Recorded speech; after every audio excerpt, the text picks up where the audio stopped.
Om Namo Narayana. Welcome back to the Srimad Bhagavatam, Canto 6. Today we are on Chapter 11, which is called The Transcendental Qualities of Vrtrasura.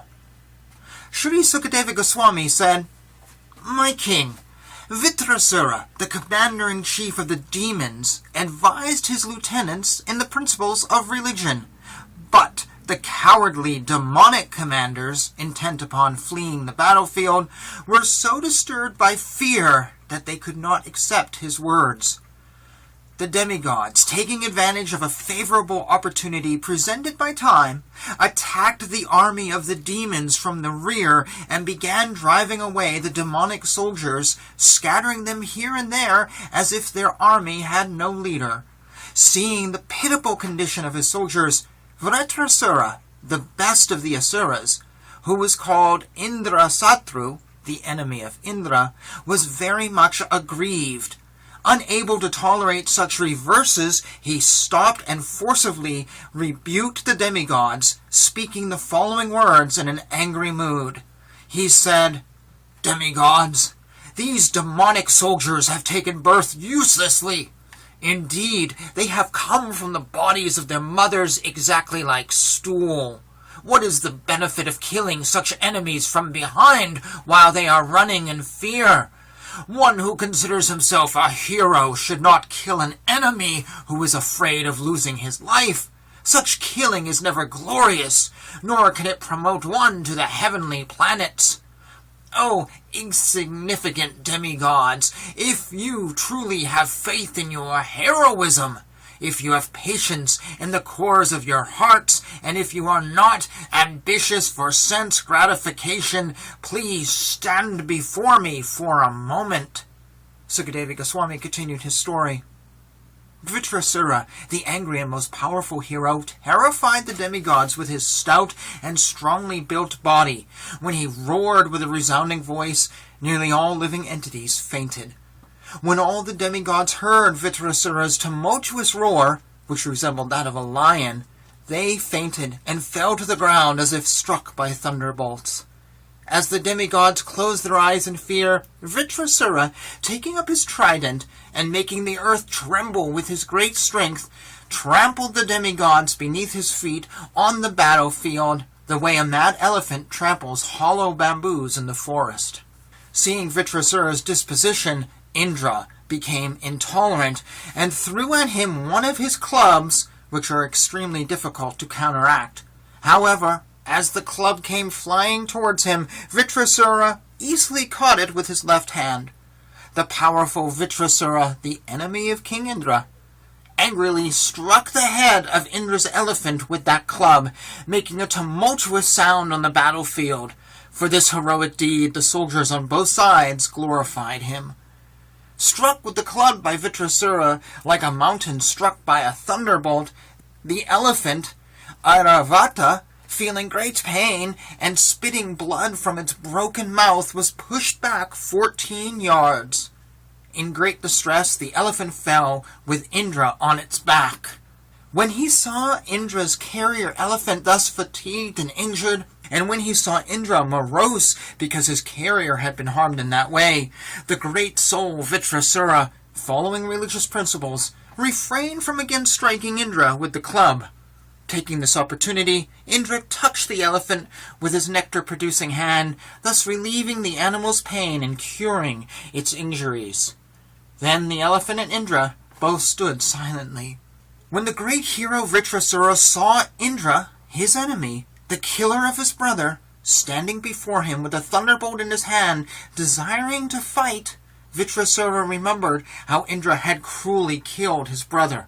Thinking of Indra's sinful activities, he became mad with lamentation and forgetfulness. Laughing sarcastically, Vrtrasura said,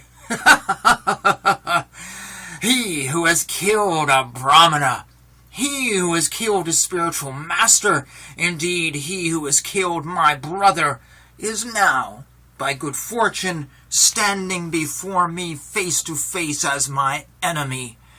O most abominable one, when I pierce your stone-like heart with my trident, I shall be freed from my debt to my brother. Only for the sake of living in heavenly planets, you killed my elder brother, a self-realized, sinless, qualified Brahmana who had been anointed by your chief priest. He was your spiritual master, but although you entrusted him with the performance of your sacrifice, you later mercifully severed his heads from his body the way one butchers an animal. Indra, you are bereft of all shame, mercy, glory, and good fortune, deprived of these good qualities by the reactions of your fruitive activities. You are to be condemned even by the Rakshasas. Now, I shall pierce your body with my trident, and after you die with great pain, even fire will not touch you. Only the vultures will eat your body. You are naturally cruel. If the other demigods, unaware of my prowess, follow you by attacking me with raised weapons, I shall sever their heads with this sharp trident. With those heads I shall perform a sacrifice to Bhairava and the other leaders of the ghosts, along with their hordes. But if in this battle you cut off my head with your thunderbolt and kill my soldiers, O Indra, O great hero, I shall take great pleasure in offering my body to other living entities such as jackals and vultures. I shall thus be relieved of my obligations to the reactions of my karma, and my fortune will be to receive the dust from the lotus feet of great devotees like Narada Muni.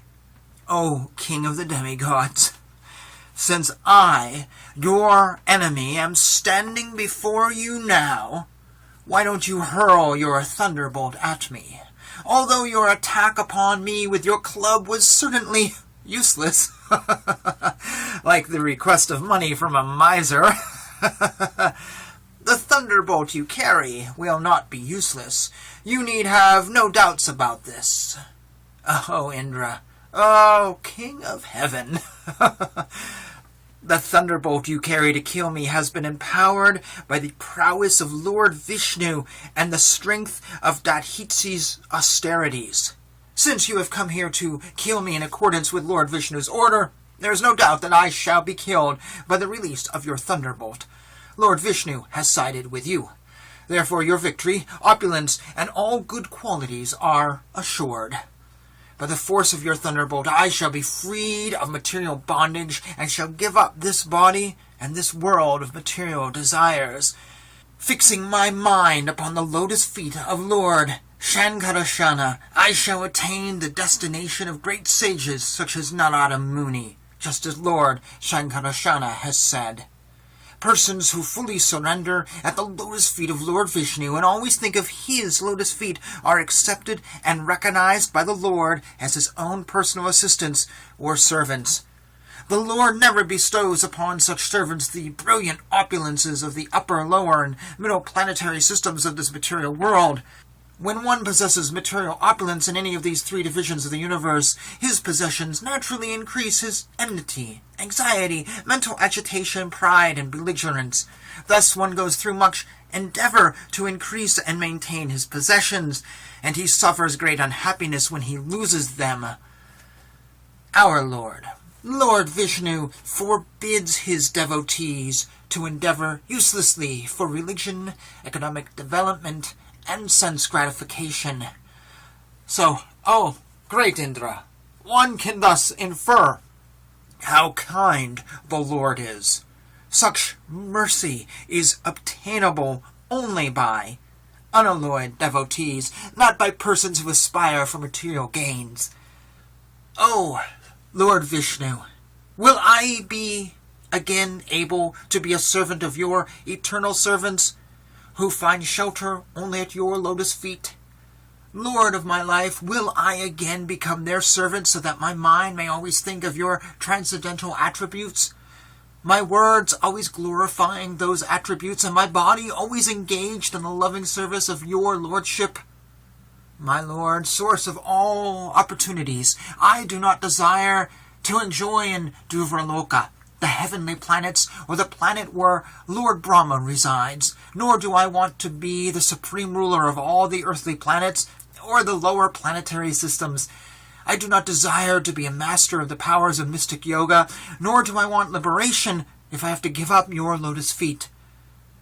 Lotus-eyed Lord, as baby birds that have not yet developed their wings always look for their mother to return and feed them, as small calves tied with ropes await anxiously the time of milking, and when they will be allowed to drink the milk of their mothers, or as a morose wife whose husband is away from home always longs for him to return and satisfy her in all respects, I always yearn for the opportunity to render direct service unto you, my Lord. My Lord, my Master, I am wandering throughout this material world as a result of my fruitive activities. Therefore, I simply seek friendship and the association of your pious and enlightened devotees. My attachment to my body, wife, children, and home is continuing by the spell of your external energy, but I wish to be attached to them no longer. Let my mind, my consciousness, and everything I have be attached only to you. Thus ends chapter 11. That was a very interesting chapter, and the last bit, went in a different direction. He's no longer speaking to Indra. And that's an interesting bit to ponder. What do we want? Do we want to know the Lord? Do we want mystic powers? Do we want materialism? I don't think there's actually any wrong answer. Some may say, well, the wrong answer is materialism, or the wrong answer is anything less than the Lord. But we all kind of have this path in this life. So I hesitate to say there's a wrong answer. Thank you for joining me on this journey, and all the journeys that I make with these videos and the live videos I do and the shorts and the community tab on YouTube, if you're catching this on YouTube. Thank you. Thank you for being with me, and I hope you're enjoying this.